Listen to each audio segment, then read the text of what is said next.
June மாதம் 23ஆம் தேதி செவ்வாய்க்கிழமை. நற்செய்தி வாசகம். மத்தேயு எழுதிய தூய நற்செய்தியிலிருந்து வாசகம். அதிகாரம் 6 மற்றும் 12 14 முடிய.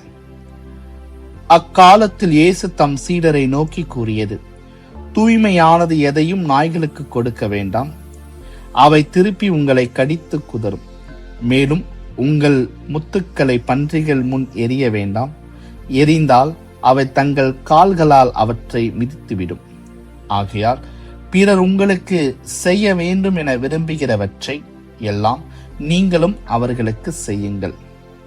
இறை வாக்குகளும் திருச்சட்டமும் கூறுவது இதுவே: இடுக்கமான வாயிலின் வழியே நுழையுங்கள், ஏனெனில் அழிவுக்கு செல்லும் வாயில் அகன்றது, வழியும் விரிவானது, அதன் வழியே செல்வோர் பலர்.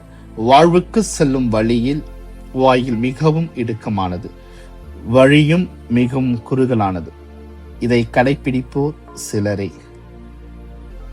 ஆண்டவரின் அருள்வாக்கு. கிறிஸ்துவே உமக்கு புகழ்.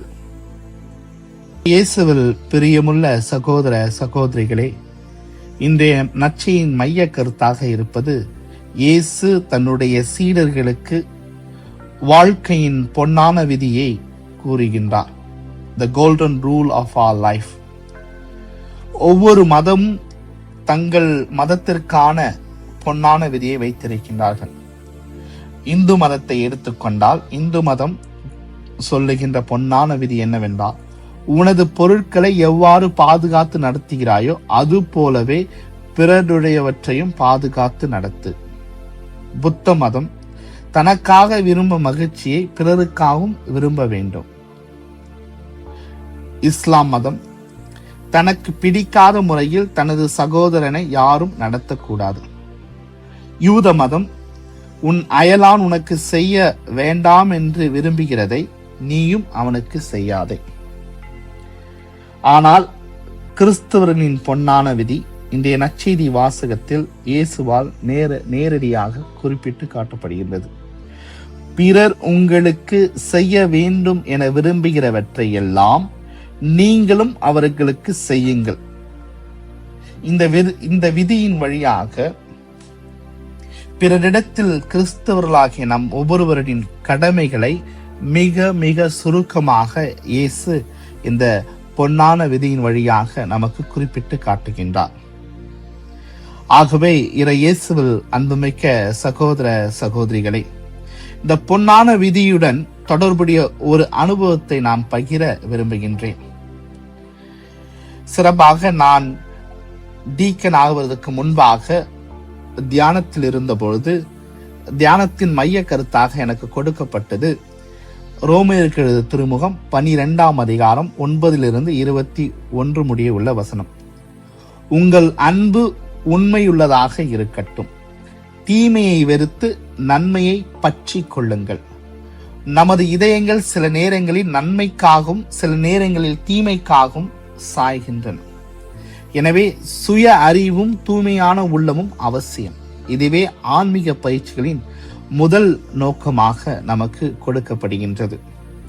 ஆகவே நாம் இயேசுவில் அன்புமிக்க சகோதர சகோதரியே, பவுலடியார் நமக்கு குறிப்பிட்டு காட்டுவது போல நாம் நன்மையை பற்றி கொள்ள வேண்டும். மற்றவர்களுக்கு நன்மை செய்வதே நம் முழு வாழ்க்கையாக நாம் ஏற்றுக்கொள்ள வேண்டும்.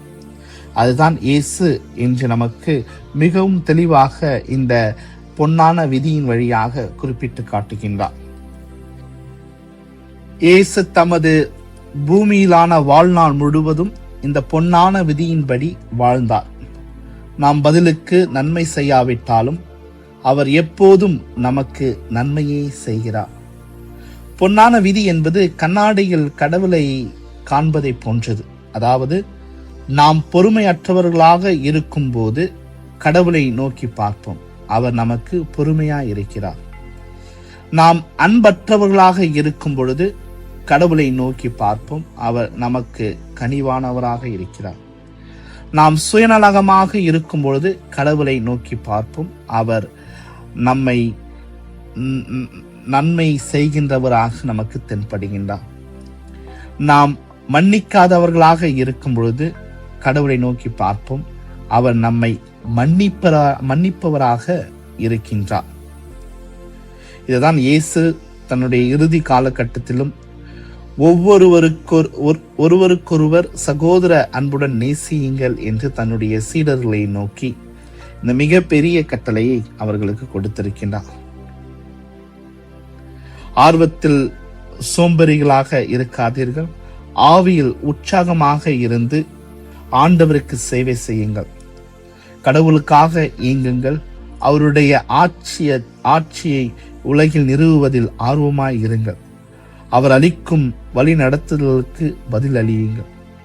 துன்பங்களில் நிலைத்திருங்கள். நமக்கு சில காரியங்கள் முடியாதவையாக தோன்றலாம், ஆனால் கடவுளுக்கு முடியாதது எதுவும் இல்லை, கடவுளால் இயலாதது ஒன்றுமில்லை என்று நாம் நற்செய்தியில் படிக்க கேட்கின்றோம். எல்லாமே அவரால் முடியும்.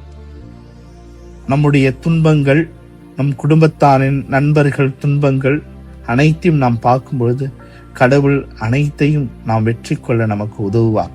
ஏனென்றால் நம் கடவுள் எப்பொழுதும் நமக்கு நன்மை செய்பவராக இருக்கின்றார்.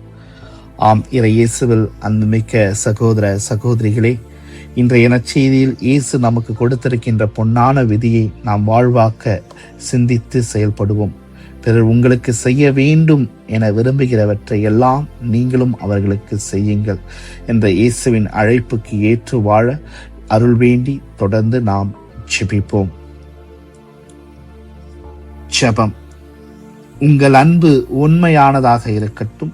தீமையை வெறுத்து நன்மையை பற்றி கொள்ளுங்கள் என்று சொன்ன அன்பு இறைவா, இதோ இந்த நாளை கொடுத்ததற்காக உமக்கு நன்றி இயேசுவே. சிறப்பாக இந்த நாள் முழுவதும் பாதத்தில் வைத்து செபிக்கின்றோம் ஆண்டவரே. நாங்கள் ஒவ்வொருவரும் உண்மையான அன்போடு ஒருவரையொருவர் அன்பு செய்து வாழ அருள் தர வேண்டியும் என மன்றாடுகிறோம் தந்தையே. சிறப்பாக நாங்கள் நன்மையை பற்றி கொண்டு வாழுகின்ற பிள்ளைகளாக இருந்திட நீர் அருள் தர வேண்டியும் என மன்றாடுகிறோம் இயேசுவே. சிறப்பாக நீர் எங்களுக்கு என்று கொடுத்திருக்கின்ற இந்த பொன்னான விதியை எங்கள் வாழ்வாக்கவும் என மன்றாடுகிறோம். பிறர் உங்களுக்கு செய்ய வேண்டும் என விரும்புகிறவற்றை எல்லாம் நீங்களும் அவர்களுக்கு செய்யுங்கள் என்று மொழிந்த அன்பு இயேசுவே. நாங்கள் ஒவ்வொரு நாளும் நாங்கள் மற்றவர்களுக்கு நன்மையை செய்து உமது அன்பையும் அருளையும் ஆசீர்வாதத்தையும் நிறைவாக முழுமையாக அவர்களோடு நாங்கள் பகிர்ந்து வாழ அருள் தர வேண்டி உம்மிடம் மன்றாடி செபிக்கின்றோம். ஆமேன்.